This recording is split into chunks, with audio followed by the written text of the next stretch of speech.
Hello everyone, welcome है आपका आपके चैनल कोसी के आस में। तो जैसे कि आप लोग को पता है, हम लोग बिहार लाइब्रेरियन के लिए क्लासेस कर रहे थे।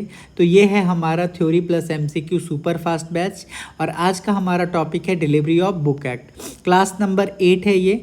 आपको पता है कि हम लोग थ्योरी प्लस एमसीक्यू बैच का मतलब ये हो गया कि सबसे पहले हम लोग थ्योरी कर रहे हैं और उसके बाद हम लोग यूथ पब्लिकेशन के बुक से टोटल 4500 क्वेश्चन करेंगे, जिसमें मैंने आपको अभी तक 215 क्वेश्चन करवा दिया है। तो अगर आप इस सीरीज में बने रहते हो तो 30 दिन के अंदर आपका पूरा का पूरा लाइब्रेरी साइंस का सिलेबस कंप्लीट हो जाएगा। आपको एक एक चीज़ पता होगा और यकीन मानिए दोस्तों, अगर आप थ्योरी प्लस एमसीक्यू कर लेते हो तो आप लाइब्रेरी साइंस में काफ़ी आगे निकल जाओगे बाकी स्टूडेंट से, क्योंकि केवल और केवल थ्योरी पढ़ने से कुछ नहीं होगा, आपको एमसीक्यू भी करना होगा, यानी दोनों चीज़ को साथ में लेके चलना होगा। तो मैं आपको सिलेबस दिखा देता हूँ। देखिए, यही है आपका लाइब्रेरी साइंस का सिलेबस, जिसमें मैंने आपको हिस्टोरिकल डेवलपमेंट पढ़ा दिया है। मैंने आपको क्या क्या पढ़ा दिया है? मैंने आपको हिस्टोरिकल डेवलपमेंट पढ़ा दिया है, मैंने आपको टाइप ऑफ लाइब्रेरी पढ़ा दिया है, मैंने आपको 5 लॉ ऑफ लाइब्रेरी साइंस पढ़ा दिया है। आज मैं आपको लाइब्रेरी एक्ट में ही आज मैं आपको एक एक्ट जो पढ़ाने जा रहा हूँ, डिलीवरी ऑफ बुक एक्ट पढ़ाने जा रहा हूँ। उसके बाद कल हम लोग लाइब्रेरी लेजिस्लेशन कर लेंगे और इसी टाइप से ये हम लोग यूनिट को धीरे धीरे समाप्त कर देंगे। आप ये देख लीजिए, ये आपका हैंड रिटन नोट्स यहाँ से स्टार्ट होता है।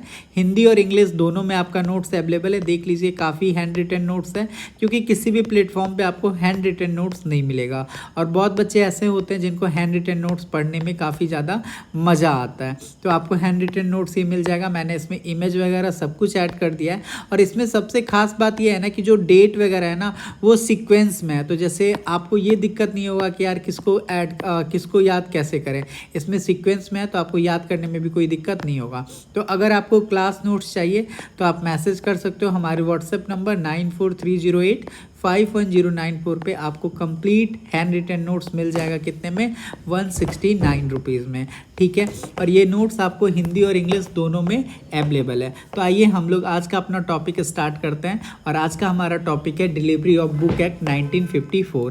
तो इसके लिए सबसे पहले मैं क्या करता हूँ, अपना एक पेज ऐड कर लेता हूँ जिससे मैं आपको काफ़ी अच्छे से समझा पाऊँ। फिर मैं आपको ये वाला जो नोट्स है आपका, इससे भी मैं आपको समझा दूंगा, ठीक है। मैं आपके लिए नोट्स बना के लाया हूँ।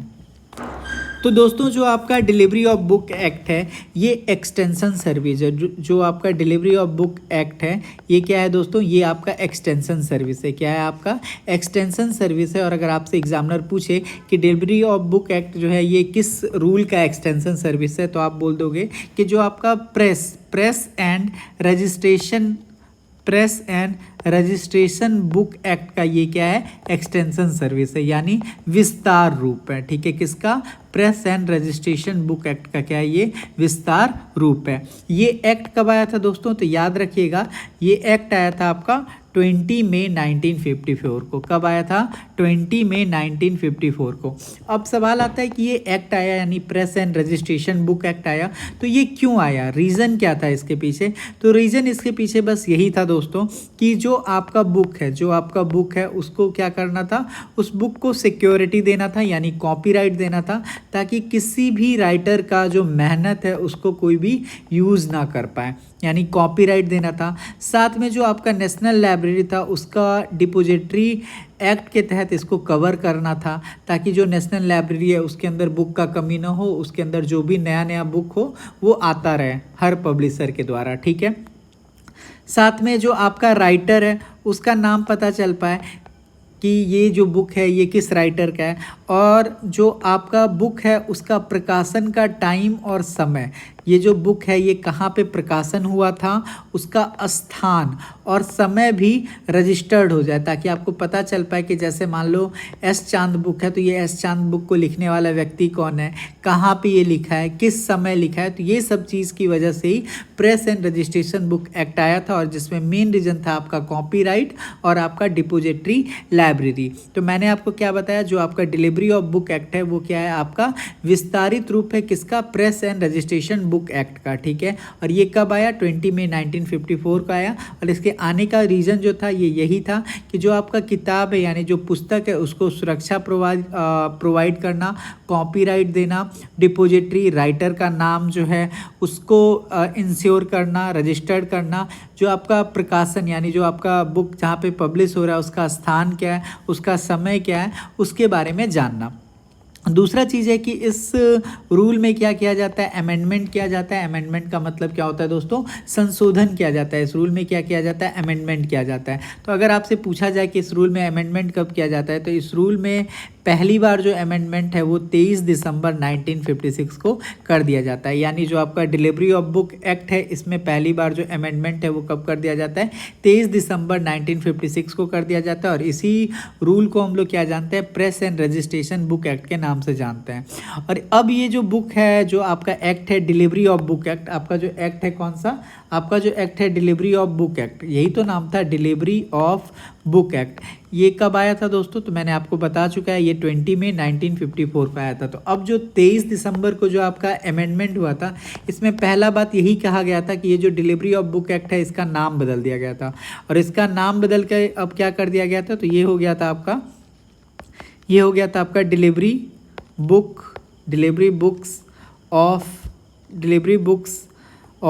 ठीक है, delivery book and newspaper act, ठीक है। इसका नाम बदल के क्या कर दिया गया? डिलीवरी ऑफ बुक एक्ट से इसको नाम बदल के कर दिया गया delivery book and newspaper act, ठीक है। और ये कब कर दिया गया दोस्तों? तो ये आपको 23 दिसंबर 1956 को कर दिया गया। तो आई होप ये बात आपको पता चल गया होगा। तो मैंने आपको बताया ये आपका एक्सटेंशन सर्विस होता है, इसका हम लोग press and registration book act भी बोलते हैं। 20 मई 1954 का आया था, बुक को सुरक्षा प्रदान करने के लिए आया था।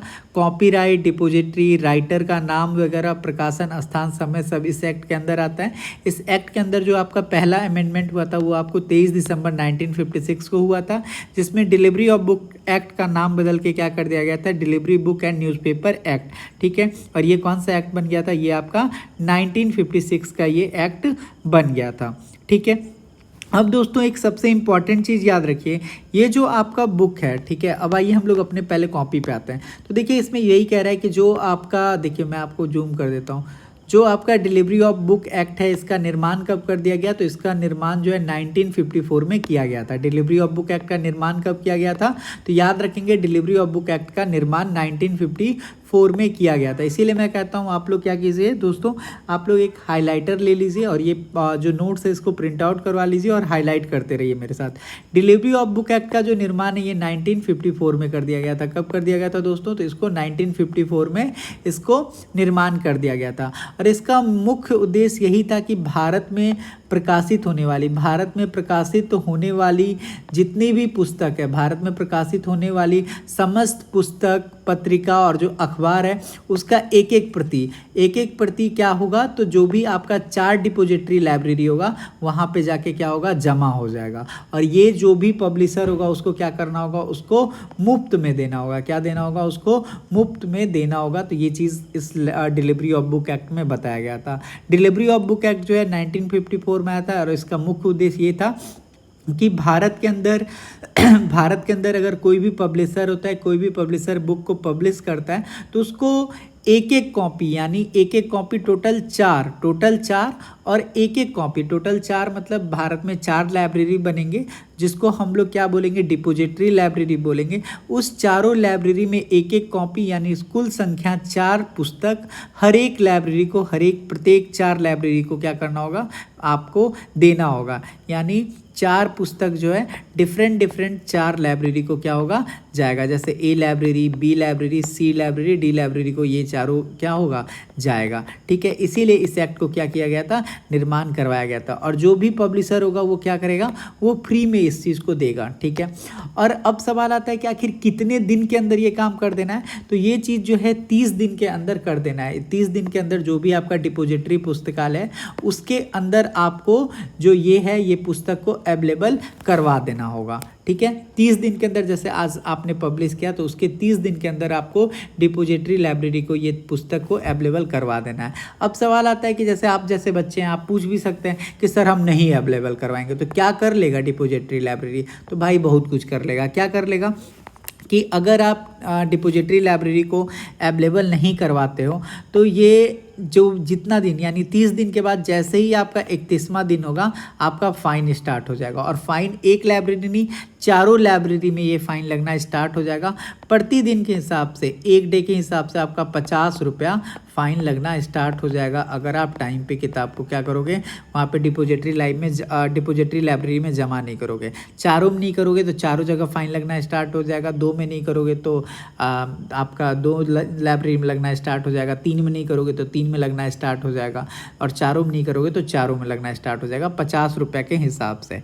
अब बात आता है कि 50 रुपये के हिसाब से भी आप नहीं माने तो क्या हो सकता है, आप पे 2000 रुपये का भी जुर्माना लगाया जा सकता है। अगर आप 50 रुपये से नहीं सुधरे तो आप पे 2000 रुपये का भी जुर्माना लगाया जा सकता है। और फिर भी आप ढीठ किस्म के आदमी निकले और आप उससे भी नहीं सुधरे तो आपको 6 महीने का जेल भी हो सकता है। क्या हो सकता है? 6 महीने का आपको जेल भी हो सकता है। तो डिपॉजिटरी लाइब्रेरी में अगर आप 30 दिन के भीतर अगर आप पुस्तक को नहीं जमा करते हो तो आपका पहला पनिशमेंट ये है कि 50 रुपये फ़ाइन होगा। अगर 4 लाइब्रेरी को नहीं जमा किया है तो चारों लाइब्रेरी आप पे 50 रुपये फ़ाइन लगाएंगी।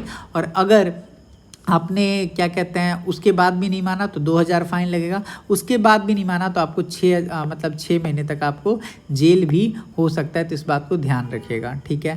तो यही चीज़ है।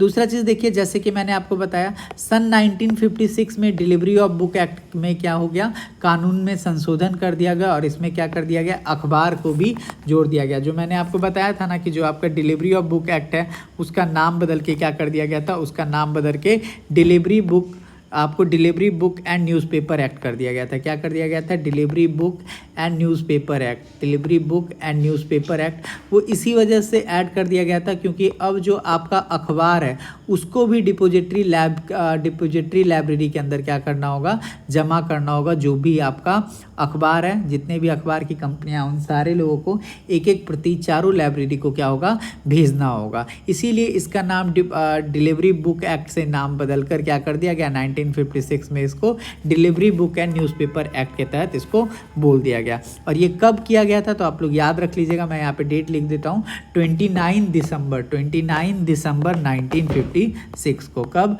29 दिसंबर 1956 को। और ये एक्ट कब आया था, डिलीवरी बुक ऑफ इंडिया, तो ये आया था। डिलीवरी बुक एक्ट कब आया था तो आप लोग याद रखिएगा, ये आया था दोस्तों आपको 20 मई 1954 को। कब आया था? 20 मई 1954 को। और इसको एडिट कब कर दिया गया था, संशोधन, तो 29 दिसंबर 1956 को। और इसमें अखबार को भी क्या कर दिया गया था, ऐड कर दिया गया था। अब बात करते हैं इस एक्ट के तहत जो आपका 4 पुस्तकालय है उसी को हम लोग क्या बोलते हैं, डिपॉजिटरी पुस्तकालय बोलते हैं। यानी जो भारत में 4 पुस्तकालय है उस 4 पुस्तकालय को ही हम लोग डिपॉजिटरी पुस्तकालय बोलते हैं। और वो 4 पुस्तकालय कौन कौन सा है, तो एक तो है आपका नेशनल लाइब्रेरी कोलकाता, राष्ट्रीय पुस्तकालय कोलकाता, एक है आपका कॉनमेरा पब्लिक लाइब्रेरी चेन्नई, एक है आपका एशियाटिक सोसाइटी बॉम्बे, एक है आपका दिल्ली पब्लिक लाइब्रेरी, ठीक है। कौन कौन सा हो जाएगा, राष्ट्रीय पुस्तकालय Kolkata, Connemara public library Chennai, asiatic society Bombay और दिल्ली पब्लिक लाइब्रेरी, ठीक है। तो ये आपके 4 लाइब्रेरी ऐसे हैं जिनको हम लोग क्या बोलते हैं, डिपॉजिटरी पुस्तकालय बोलते हैं। और अगर कोई भी राइटर है, कोई भी पब्लिशर है तो उसको इन चारों लाइब्रेरी में एक एक प्रति तो भेजना अनिवार्य होगा। तो देखिए डिपॉजिटरी लाइब्रेरी कहाँ कहाँ है और इसको इस्टेब्लिश कब किया गया। तो जैसे कि आप लोग जानते हैं जो आपका नेशनल लाइब्रेरी ऑफ इंडिया है ये कलकत्ता में इस्टेब्लिश है। आप लोग कमेंट करके ज़रूर बताना इसके आज़ाद होने के बाद प्रथम पुस्तकालय अध्यक्ष कौन थे। तो नेशनल लाइब्रेरी ऑफ इंडिया कहाँ पे, कलकत्ता में, और इसका इस्टेब्लिशमेंट ईयर क्या है, 1948 में। जो आपका कॉनमेरा पब्लिक लाइब्रेरी है ये कहाँ पे, आपका चेन्नई में, और इसको इस्टेब्लिश किया गया है 1890 में, ठीक है।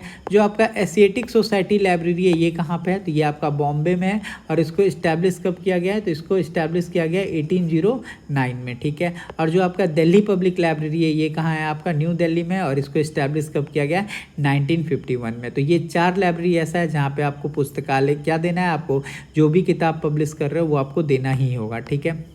अब देखिए क्या कह रहा है, केंद्रीय संदर्भ पुस्तकालय द्वारा राष्ट्रीय पुस्तकालय कोलकाता को इस एक्ट के तहत प्राप्त होने वाली पुस्तकों की बिब्लियोग्राफी तैयार की जाती है। ठीक है, मतलब ये कह रहा है कि जो आपका यहाँ पे सेंट्रल रेफरेंस लाइब्रेरी है, जो आपका सेंट्रल रेफरेंस लाइब्रेरी है, ये यहाँ पे क्या करती है, आपका इंडियन नेशनल बिब्लियोग्राफी को तैयार करती है, जो कि मैं आपको ऑलरेडी बताया था।